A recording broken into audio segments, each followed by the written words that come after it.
everyone, it's Jessie, and today's video I'm super happy about because it's Thanksgiving break, which means in honor of Thanksgiving, I want to share with you guys all of the books that I am so thankful have come into my life in one way or another that I have read and loved. Without further ado, let's just hop right into it, and I have a ton of books. I'm not exactly sure how much, but we will see as we go. Okay, so I kind of have 14 books to show you, so let's get into it. First book should not be any surprise, by Cassandra Clare. It's City of Bones, the Mortal Instruments series. The start of this book got me instantly hooked and drawn into Cassandra Clare's world with shadow hunters and demons and all this badass stuff. And this book really got me into the category of young adult because I previously didn't really know that that was a reading category. From after finishing this series, that leads me to the next book series that I'm thankful for, which is Vampire Academy. So these two series pretty much launched me into the young adult book world and actually got me in contact with Simon & Schuster. And then I got sent my first arc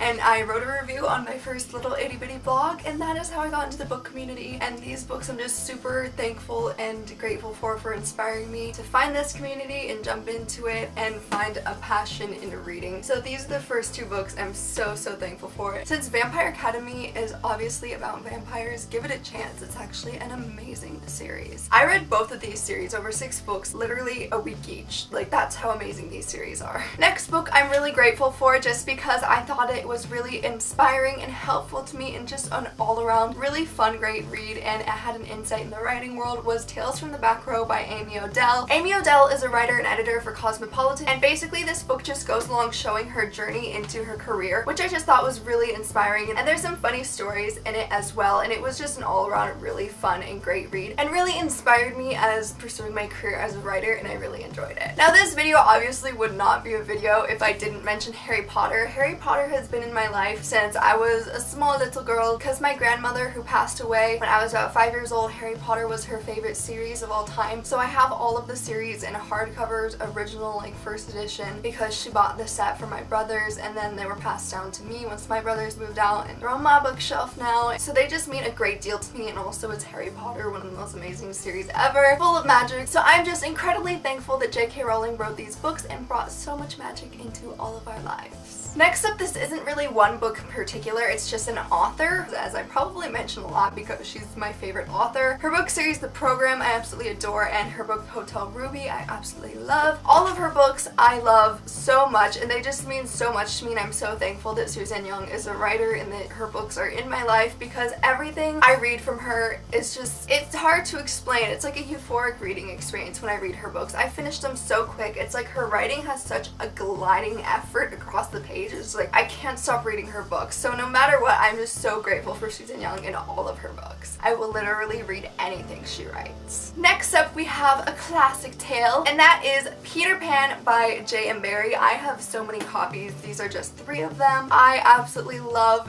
Peter Pan with all my heart. Peter Pan, the 2003 Universal Movie Edition, was actually the first movie I believe I ever saw in theaters in 2003 when I was 3 years old. And I had been in love with Jeremy Sumpter as Peter Pan so hard. I have pictures of me when I was a little girl in a Tinkerbell costume. Peter Pan has just always been my life. I even wrote a novel about Peter Pan. It's just, I can't get enough. It's one of my favorite tales that I will always tell. In case you don't believe me, there is me as Tinkerbell, and I don't even know what face I'm making, and that was my best friend Kaylee, who was my neighbor, dressed as a cow. So that was Halloween, like circa 2004 or something. I don't know, but memories. Next up is 6 of Crows by Leigh Bardugo. This book is a huge adventure with 6 dangerous outcasts and 1 impossible heist. All in all, this book has brought me so many opportunities. I love Leigh Bardugo, and my best friend Kaden and I, this is one of the first things we bonded over, and ever since we've just been best friends. And that's why I'm ultimately grateful for all these books and all these books that got me into reading, because they have led me into the life I have today, and all my best friends mostly I've met because of the book community. So that's a huge reason I'm grateful for books. Just to change the category up a little bit, I'm gonna do some throwback books from childhood that I'm really grateful for. First off, I just want to mention the Nancy Drew series. I have so many copies of Nancy Drew books. I always collected vintage copies that I found at thrift stores when I was little. I've always been a very obsessive person and lover of ghost stories and mysteries in general, so Nancy Drew was my go-to as a child for years. I sat down, I read pretty much every single one I'm sure of, and they really helped captivate and spark my love for reading. Another book I absolutely love love and I did a book report on in the 4th grade is this book right here called The Miraculous Journey of Edward Tulane. I have actually been looking and searching for this book for years, and finally a few months ago I found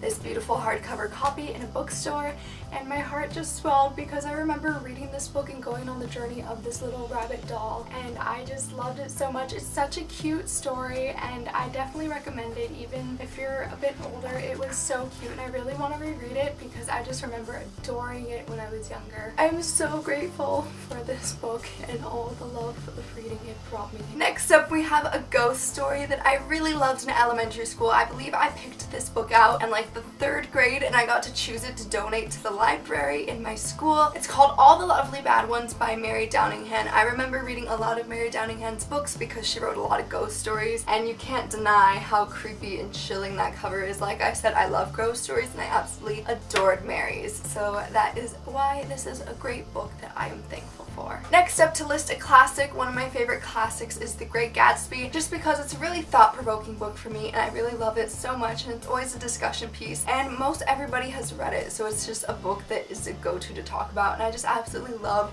the time period and everything about The Great Gatsby. That is why it's a book I'm thankful for. I love you, F. Scott Fitzgerald. Next up we have a book that I love, which is also kind of a scary book to think about because it's about the future where books are banned. This book is called Blood, Ink, and Fire by Ashley Mansour. This book is amazing and I absolutely adored it, and I actually got to interview the author and smoking actor Alex Pettyfer because it is a book that he published through his independent publishing company and production company. I'm just so grateful that I got the opportunity through this book once I read it to interview Ashley and Alex, and it was a great book and eye-opening for me to read and I really enjoyed it. These next 2 books are books that I'm thankful for because they came into my life in middle school. The first one is Miss Peregrine's Home for Peculiar Children by Ransom Riggs. I read this book and my voice is literally leaving me. I read this book in 2011, the year it came out. Oh my god, I'm so sorry, my voice sounds so bad. I was so grateful that an author wrote something so up my alley and so unique. Like I said, I've always been in love with creepy things, so the fact that this book was just all out peculiar and weird and had creepy pictures made me die. I loved it. I read it multiple times through middle school and it was like my savior because at that time I was in a phase where I didn't like reading and this book made me like reading. And leading up to the next book in middle school that I read this series is The Hunger Games. I was obsessive over the Hunger Games series. I had posters all over my bedroom door. So these are definitely 2 book series that I'm thankful for to have had in middle school and read. Last but not least, this was my favorite read of 2016. A lot of you probably already know what it is, but that book is The Nightingale by Kristen Hanna. This is a World War II historical fiction novel. I read this book and it was so emotional and it made me cry and it's just so touching, and I actually really want to reread it either at the end of 2017 or in 2018 because I just loved it so much and it's so heartfelt. There are too many things to say about this book. I can link the video for the review for it if you want to see it down below. That was the last book. That pretty much wraps it up for this video. I hope that you guys enjoyed it. If you want to see more videos from me, Jessie, then be sure to give this video a thumbs up and subscribe down below. Thank you guys so much for watching and I will see you next time. Bye! I dyed my hair with red hair dye like 2-ish months ago pretty much, and I was told that it would be out of my hair within a few days, like a week, because it's temporary. It's still here. My hair holds hair dye so well, it literally never comes out. I dyed my hair with Kool-Aid in middle school and it was there for over 2 years and I had to bleach it out. Anyways, I don't really care. You guys dig the red? Because I kind of do. It's not even really red anymore. It's kind of faded. Anyways, I'm so weird.